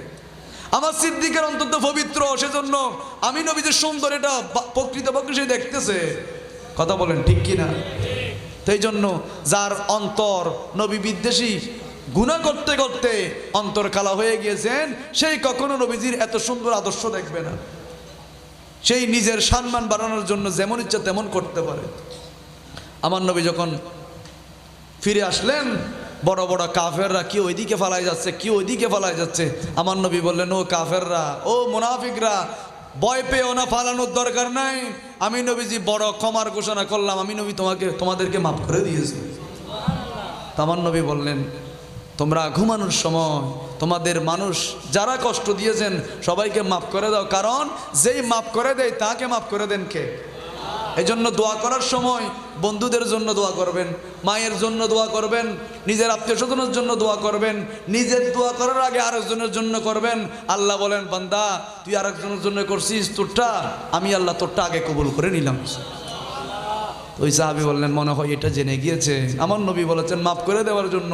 এই জন্য আমাকে অনেক পাগল বলে, আমাকে অনেকে অনেক ধরনের কষ্ট দেয়, আমি তাদেরকে মাফ করে দিই। এই জন্য আমার নবীজি মনে হয় এই আমলটা দেখেছেন, যার কারণে আমার নবীজি আমাকে 3 বার জান্নাতি বলেছেন। সুবহানাল্লাহ। তো সৈয়দনা ফারুক আজমের এই কথাগুলো বললে অনেক ধরনের দেরি হয়ে যাবে। মদের ব্যাপারে, ফর্দার ব্যাপারে সৈয়দনা ফারুক আজমের কথার উপর ভিত্তি করে আল্লাহ কোরআনের আয়াত নাযিল করেছেন। ফর্দার ব্যাপারে মহিলারা ফর্দা করে যাবে। ওয়াকারনা ফি বুয়ুতিকুন্না ওয়ালা তাবাররাজনা তাবাররুজাল জাহিলিয়াতিল উলা। আমার নবী বললেন, ও আমার মহিলারা, জাহিলি যুগের মেয়েরা ধ্বংস হয়ে যাওয়ার কারণ হলো তারা বেফর্দায় রাস্তা ঘুরে এর মধ্যে হাঁটতো, যার কারণে আল্লাহ তাদেরকে ধ্বংস করে দিয়েছেন। খবরদার, নামাজ যেমন ফরজ, ফর্দা করাকেও ফরজ করেছেন কে? সৈয়দনা ফারুক আজম বলেন, ইয়া রাসূলুল্লাহ, মেয়েরা একটু সুন্দরভাবে চলাফেরা করলে, একটু পোশাকটা ঢিলে ঢালা পরলে সুন্দর লাগবে। শুধু এটাই বলেছেন, সাথে সাথে আল্লাহ কোরআনের আয়াত নাজিল করেছেন। হাবিব জানিয়ে দেন মহিলাদের উপর পর্দা করা ফরজ। সুবহানাল্লাহ। মদের ব্যাপারে আরো বিভিন্ন 23 জায়গার মধ্যে 23টা বিষয়ের উপরে 21টা বিষয়ের উপর সৈয়দনা ফারুক আজমের কথার উপর ভিত্তি করে আল্লাহ রাব্বুল আলামিন কোরআনের আয়াত নাজিল করে দিয়েছেন। এই জন্য আজকে যেটা আয়াত তেলাওয়াত করলাম, আল্লাহ বলেন, ওয়ামিনান নাসি মান ইয়াকুলু আমান্না বিল্লাহি ওয়া বিল ইয়াউমিল আখির। মুনাফিকরা আপনাকেও মানবে, আখিরাতকেও মানবে, আমি আল্লাহকেও মানবে। খবরদার নবী, আপনি জেনে রাখেন, ওয়া মা হুম বিমুমিনিন, তারা কিন্তু মুমিন নয়, মুসলমান হতে পারে। এজন্য আল্লাহ রাব্বুল আলামিন বলেন, খবরদার ও আমার ঈমানদাররা, তোমরা কিন্তু মুসলমান না হয়ে মরিও না। অথচ মুসলমান ধর্মের মধ্যে আমরা জন্মগ্রহণ করেছি। আল্লাহ এরপরে বলছেন, তোমরা মুসলমান না হয়ে মরিও না।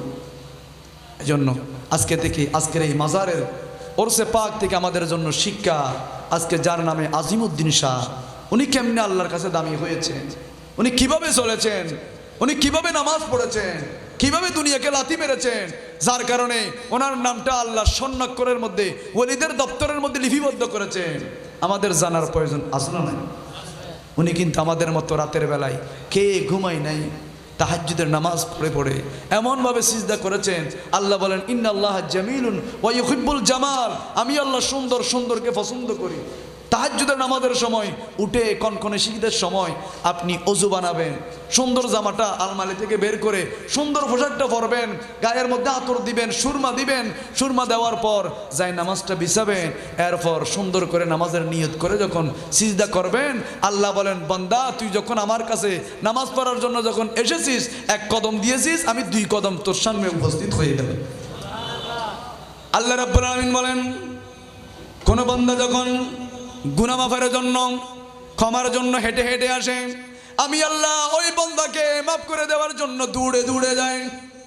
আবার আমার যুবক ভাইয়েরা, যারা নওজোয়ান, টকবগে রক্ত, আল্লাহ রাব্বুল আলামিন বলেন, জোয়ান অবস্থায়, যুবক থাকা অবস্থায় আমি আল্লাহকে যদি কোনো যুবক একবার যদি আল্লাহ বলে ডাক দেয়, আল্লাহ রাব্বুল আলামিন 70 বার আরশ আজিম থেকে এটার জবাব দিয়ে থাকে। আপনি যখন কনকনে শীতের সময় রাতের 3টার সময় জায়নামাজ বিছিয়ে সুকের পানি ছেড়ে ছেড়ে যখন আপনি মুনাজাত করবেন, নামাজটা যখন পড়বেন, মুনাজাত যখন করবেন, আল্লাহ রাব্বুল আলামিন বলেন, গোলাম তোর সুকের পানি জমিনে পড়ার আগে আগে তোর জীবনের গুনাহ মাফ হয়ে যায়। এভাবে 1 দিন 2 দিন 3 দিন প্রতিনিয়ত যখন নামাজ পড়বেন, হাদিসে কুদসির মধ্যে রব্বুল আলামিন জানিয়ে দিয়েছেন, এই যে আজিমউদ্দিন শাহর মতো আল্লাহর ওলি যিনি বানাবেন, বলেন তিনি কে? আল্লাহর ওলি কেমন ভাবে হয়? একদিন নামাজ পড়লেন, 2 দিন পড়লেন, প্রতিনিয়ত নামাজ আপনি পড়তে লাগলেন, তাহাজ্জুদের নামাজ আপনি পড়তে লাগলেন, আল্লাহর কাছে যেতে লাগলেন। আল্লাহ বলেন এমন কাছে এসে যায়, ওনার হাত আমি আল্লাহর হাত হয়ে যায়, ওনার পা আমি আল্লাহর পা হয়ে যায়, ওনার জবান একজনের জবান হয়, বলেন তিনি কে? আল্লাহ বলেন তার জবান আমার জবান হয়ে যায়। সেই হাঁটে না, তার পা দিয়ে আমি আল্লাহ হাঁটি। সেই কথা বলে না, তার জবানের মাধ্যমে আমি আল্লাহ কথা বলি। তার কাছে যারাই যাবে তারাই উপকৃত হবে। মূলত দিবেন কে? কারণ ওলিদের দরবারে যাবেন, উসিলে নিয়ে দোয়া করবেন, কারণ তার জবান, ওনার জবান তো আল্লাহর জবান। হাদিসে কুদসিতে আল্লাহ বলছেন, আল্লাহ বলেন তার হাত আমি আল্লাহর হাত, তার পা আমি আল্লাহর পা, তার জবান আমি আল্লাহর জবান। তার কাছে যারাই যাবে উপকৃত হবে। ছেলে হচ্ছে না, আল্লাহর ওলিদের দরবারে যাও, ওনাদের উসিলায় ছেলে দিবেন কে? অনেকে শিরিক বলে, ও আল্লাহই তো ছেলে দেওয়ার মালিক, আল্লাহই তো সব করার মালিক। কেন তুমি কি পড়ো নাই? আল্লাহ কোরআনের মধ্যে বলেছেন ওসিলা তালাশ করো, আমার জমিনের মধ্যে নেককার বান্দারা যারা রয়েছে তাদের ওসিলা নাও। ওয়ালাউ আন্নাহুম মিযযালামু আনফুসাহুম জাউকা, নবীজির দরবারের মধ্যে যাও, আমার নবীকে ওসিলা নিয়ে দোয়া করো।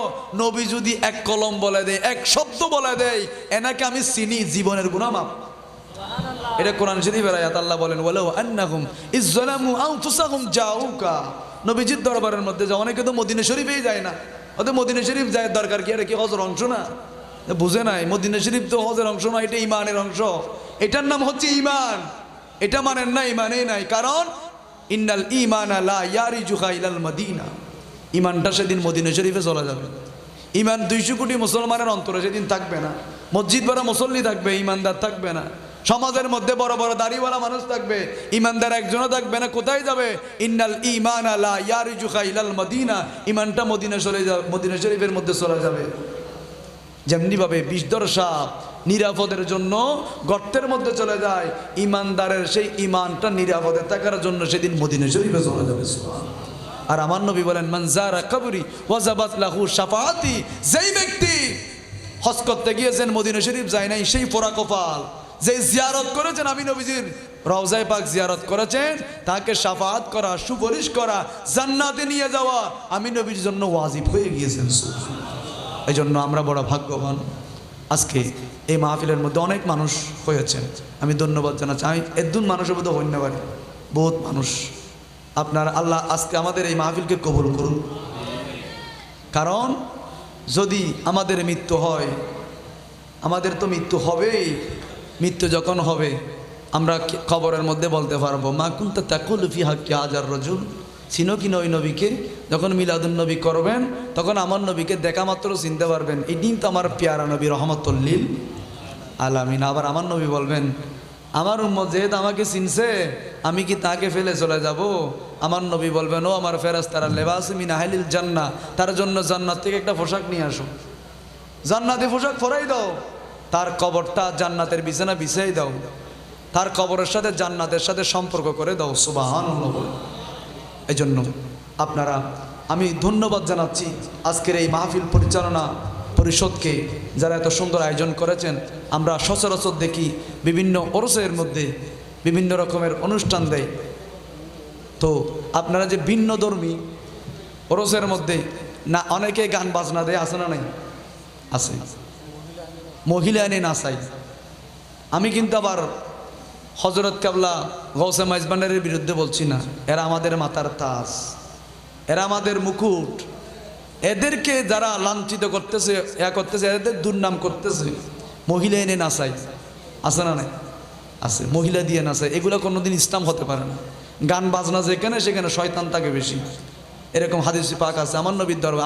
আমার নবী একটা যুদ্ধের মধ্যে গেলেন, একজন হাবশি মহিলা উনি মান্যত করলেন আমার নবী যদি সুস্থভাবে ফিরে আসে তাহলে আমি একটা দব বাজিয়ে বাজিয়ে আমি গান গাইব, গজল গাইব আর কি, গজল গাইব। আমার নবী যদি সুস্থভাবে ফিরে আসলেন তখন আমার নবীকে বলেন, ইয়া রাসূলুল্লাহ, আপনি যুদ্ধের ময়দানে গিয়েছেন, আমি একটা মানত করেছি, আপনি আসলে দব বাজিয়ে আমি নাশিদ গাইব, দব বাজাবো। আমার নবী বললেন, তুমি তোমার মানত পূর্ণ করো। তো ওই মহিলা দব বাজাতে লাগলেন। এই মুহূর্তে সিদ্দিক আকবর প্রবেশ করলেন, উনি তারপরেও দব বাজাতে লাগলেন। আবার সৈয়দনা মৌলা আলী শেরে হুদা প্রবেশ করলেন, তারপরেও দব বাজাতে লাগলেন। এরপর ওসমান জিন্নুরাইন উনি প্রবেশ করলেন, তারপরেও দব বাজাতে লাগলেন। যেই মুহূর্তে ফারুক আজম প্রবেশ করেছেন সাথে সাথে দবটা নিয়ে গান বন্ধ করে গজল বন্ধ করে কামরার মধ্যে ঢুকে গিয়েছেন। আমার নবী সাহাবীদেরকে বললেন, ও মোর ফারুক, তুমি যেই মাত্র এসেছো এতক্ষণ এখানে শয়তান ছিল, যেই মাত্র তুমি প্রবেশ করেছো তোমাকে তো শয়তান ভয় পায়, সেই জন্য শয়তান এখন পালিয়ে গিয়েছেন। সুবহানাল্লাহ। আল্লাহ রাব্বুল আলামিন বলেন, পৃথিবীর মধ্যে এমন কিছু মানুষ আছে যেই মানুষের দিকে তাকালে আল্লাহর কথা মনে হয়, ওই ব্যক্তির চেহারার দিকে আপনি যখন তাকাবেন, ওই ব্যক্তির চেহারার দিকে তাকালে ওই যে সওয়াব আপনার আমলনামার মধ্যে যিনি দিবেন বলেন তিনি কে? তাহলে মাহফিলে আসলে লাভ হলো, কোরআন তেলাওয়াত শুনলেন, একটা অক্ষর শুনলে 10টা গুনাহ মাফ হয়ে যায়, 10টা রহমত আল্লাহ নাজিল করবেন, 10 জন ফেরেশতা আপনার উপর রহমত যিনি বর্ষণ করার জন্য নির্দেশ দিবেন বলেন তিনি কে? তাহলে মাহফিলে আসলে লাভ আছে না নাই? বিরিয়ানিও পাওয়া যায়, লাভও আছে, গুনাহ মাফ হয়ে যায়। আবার আমার নবী বলেন, কেউ যদি মাহফিলে আসা যাওয়ার সময় যদি মারা যায়, সেই এমনে মরে নাই, তার মৃত্যু এমনে হয় নাই, শহীদি মৃত্যু পেয়ে সে জান্নাতে চলে যাবে। এজন্য আমরা শুকরিয়া জ্ঞাপন করতেছি ওই রবের দরবারে যেই রব আমাদেরকে আসার জন্য তৌফিক দান করেছেন, আলহামদুলিল্লাহ বলেন। সাথে সাথে সরকারে দো আলম নূরে মুজাসসম রহমতুল লিল আলামিন, এমন নবী যেই নবীর চেহারা দেখলে, নবী তো এখন বেসাল করেছেন, ওয়াফাত করেছেন, পর্দা করেছেন, কিন্তু এই মুহূর্তে যদি কোনো মানুষ বাংলাদেশ থেকে আমার নবীকে স্বপ্ন দেখে, এটা আর স্বপ্ন নয়, আমার নবীকে বাস্তবেই দেখেছেন। আর আমার নবী বলছেন, যে ব্যক্তি আমাকে বাস্তবে দেখবে, স্বপ্ন দেখবে, তার জন্য জাহান্নামের আগুন হারাম হয়ে যাবে। এই জন্য ওই নবীর দরবারে লক্ষ লক্ষ কোটি কোটি দরুদুস সালামের হাদিয়া প্রেরণ করতেছি, যেই নবীর উম্মত বানিয়ে আমাদের মতো একেবারে দাম নাই এরকম নিকৃষ্ট, একেবারে আমাদেরকে অপবিত্র পানি থেকে দুর্বল করে যিনি বানিয়েছেন তিনি কে? দুর্বল প্রাণী, আমাদের কোনো ক্ষমতা নাই। আমরা গরুর বাচ্চার মতো আজকে কেউ হাঁটতে পারে না, কথা বলতে পারে না, এত দুর্বল করে বানিয়েছেন। আল্লাহ বলেন, দুর্বল করে বানালেও তোমাদেরকে এমন একজন নবী দিলাম, যেই নবীকে ইমামুল মুরসালিন আমি আল্লাহ বলেছি, রহমতুল লিল আলামিন বলেছি, ইন্না আতাইনাকাল কাউসার বলেছি। যেই নবীকে আমি রব্বুল আলামিন, কোরআনের এমন কোনো জায়গা নাই, অক্ষর নাই, হরফ নাই, ওই নবীর প্রশংসা করি নাই। ওই নবীর উম্মত তোমাদেরকে আমি বানালাম, তোমাদের জন্য এত নিয়ামত দিলাম, এই জন্য তোমরা দুর্বল হলেও তোমাদের দাম যিনি বাড়িয়ে দিয়েছেন বলেন তিনি কে? তাহলে আমরা দামি হলাম আমার নবীজির কারণে, ঠিক কিনা বলেন না? তাহলে আয়াত তেলাওয়াত করেছি, একটা ছোট্ট আয়াত তেলাওয়াত করেছি বর্তমান প্রেক্ষাপট অনুযায়ী। আর বিশেষ করে যেহেতু আল্লাহর ওলির ওরসে পাক হচ্ছে, উনি কেমনে আল্লাহর ওলি হয়েছেন, উনি কিভাবে হয়েছেন, উনি কি সুদকে হয়েছেন নাকি নিজেকে এমনভাবে পরিচালনা করেছেন যার কারণে ওনার নামটা ওলিদের দফতরের মধ্যে এসেছেন, জানার প্রয়োজন আছে না নাই? বলেন আছে না নাই? কারণ আমার নবী বলেন, লা ইয়াদখুলুল জান্নাতা জাসাদুন, ওই শরীর কোনোদিন জান্নাতে যাবে না, গুজিয়া বি হারাম, যেই শরীরের মধ্যে হারাম ঢুকেছেন। তো একটা যদি হারামের টাকা আপনার শরীরে ঢুকে, আমার নবী বলছেন জান্নাতের মধ্যে যাবে না। হযরতে সাদ ইবনে আবি ওয়াক্কাস আসলেন, নবীজির দরবারে এসে বললেন, উদুউনি, নবীজি আমার জন্য দোয়া করেন। ওগো নবীজি, আপনি দোয়া করলে দোয়াগুলা কবুল হয়ে যায়, আমার জন্য একটু দোয়া করেন, আমি সাদের জন্য একটু দোয়া করেন। আমার নবী বলেন, সাদ তুমি কিন্তু সাধারণ কোনো মানুষ নয়, তুমি সর্বপ্রথম যুদ্ধের ময়দানে কাফেরদের বিরুদ্ধে, যুদ্ধের ময়দানে মুসলমানদের পক্ষে কাফেরের বিরুদ্ধে তুমি সর্বপ্রথম তীর মেরেছ। ও সাদ তুমি দোয়া করো, তোমার দোয়া কবুল করবেন কে? এই আওয়াজে হবে না, বলেন না। সাদ তোমার দাম কিন্তু কম নয়, তুমি দোয়া করো।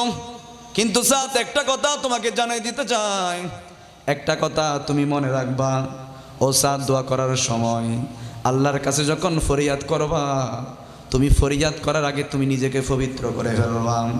ও সাদ খবরদার, এই জিহ্বার ব্যাপারে, জবানের ব্যাপারে, সুখের ব্যাপারে, কানের ব্যাপারে, কদমের ব্যাপারে, অঙ্গ প্রত্যঙ্গের ব্যাপারে কিয়ামতের ময়দানে যিনি হিসাব নিবেন বলেন তিনি কে? ও সাদ, যেই জিনিসগুলো বড় হয়, যেই হাত বড় হয়, যেই পা বড় হয়, যে অঙ্গ প্রত্যঙ্গগুলো বড় হয়, ও সাদ তুমি যখন খাবার খাবে খবরদার হারামের টাকা তুমি শরীরের মধ্যে প্রবেশ করাবে না, ঘুষের টাকা, সুদের টাকা শরীরের মধ্যে প্রবেশ করাবে না। সাদ তুমি যদি এই আমলটা করতে পারো, মহান রব্বুল আলামিন তোমাকে মুস্তাজাব উদ্দাওয়া বানিয়ে ফেলবে। তাহলে দোয়া কবুল হওয়ার জন্য সর্বপ্রথম মাধ্যম হলো আপনাকে পবিত্র খাওয়ার। পবিত্র খাওয়ার আপনাকে খেতে হবে। শরীরকে যখন পবিত্র করবেন তখন আপনিও ওলিদের দপ্তরের মধ্যে লিস্টিভুক্ত হবেন, আপনিও আল্লাহর ওলি হতে পারবেন। এটা বন্ধ হয় নাই, নবীদের দরজা বন্ধ হয়েছে, ওলিদের দরজা খোলা আছে না নাই? বলেন না, আছে না নাই? এজন্য রব্বুল আলামিন বলেন, وَمِنَ النَّاسِ مَن يَقُولُ آمَنَّا بِاللَّهِ وَبِالْيَوْمِ الْآخِرِ وَمَا هُمْ بِمُؤْمِنِينَ। আল্লাহ রাব্বুল আলামিন বলেন, وَمِنَ النَّاسِ مَن يَقُولُ, জমিনের মধ্যে এমন কিছু মুনাফিক রয়েছেন, মুনাফিকরা কিন্তু মুসলমান। জমিনের মধ্যে এমন কিছু মুনাফিক রয়েছেন, এমন কিছু জালেম রয়েছেন, এমন কিছু ব্যভিচারী রয়েছেন। ওয়ামিনান নাসি মান ইয়াকুলু আমান্না, ওনারা বলেন যখন মুসলমানদের সাথে মিলিত হয়, ওনারা বলে আমান্না, আমরা ঈমান এনেছি একজনের উপরে। বলেন তিনি কে? আমরা তো মনেই বালানলার কোরআন শরীফের তাফসীর করতেছি, এমনি অন্য কথা এটা অভ্যাস নাই। আল্লাহ বলেন মুসলমানদের মধ্যে কিছু মুনাফিক আছে, মুসলমান হয়েছেন আবার কাফের হয়ে গিয়েছেন, আবার কিছু মুনাফিক রয়েছে। মুসলমানদের সাথে যখন মিলিত হয়, আমান্না, আমরা ঈমান এনেছি। আমরা তোমরা যেমন নামাজ পড়ো, তোমরা যেমন রাহমাতুল লিল আলামিনকে অনুসরণ করো, আমরাও কিন্তু তোমাদের মতো ঈমান এনেছি। আল্লাহ রাব্বুল আলামিন বলেন, তারা বলবেন ওয়াবিল ইয়াউমিল আখির, আমরা আখিরাতকেও কিন্তু বিশ্বাস করি, আল্লাহকেও বিশ্বাস করি। আবার আল্লাহ বলেন ওয়ামা হুম বিমুমিনিন হাবিব, আপনি দেখবেন যারা বলবে আপনার সামনে বলবে আমরা ঈমান এনেছি, আবার কাফেরের সাথে যখন মিলিত হয়, একজন কাফের যিনি ইহুদি ধর্ম ছিল নবীজির দরবারে এসে বললেন, ইয়া রাসূলুল্লাহ, আমাকে আপনি মুসলমান করে নেন। ইয়া রাসূলুল্লাহ, আমি মুসলমান হব, আপনার ইসলাম ধর্ম এত সুন্দর ধর্ম, নবীজি আপনি একটু আমাকে মুসলমান করে নেন। আমার মায়ার নবী রাহমাতুল লিল আলামিন কালিমাটা পড়ে মুসলমান করে ফেললেন। আমার নবী তাকে দায়িত্ব দিলেন, কোরআন যখন নাজিল হবে তুমি কোরআনটা একটু লিপিবদ্ধ করবা। কোরআন লেখার জন্য নবীজি দায়িত্ব দিলেন। ওই কাফের যিনি মুসলমান হয়েছেন উনি নবীজির কথা মোতাবেক কোরআন লিখতে লাগলেন।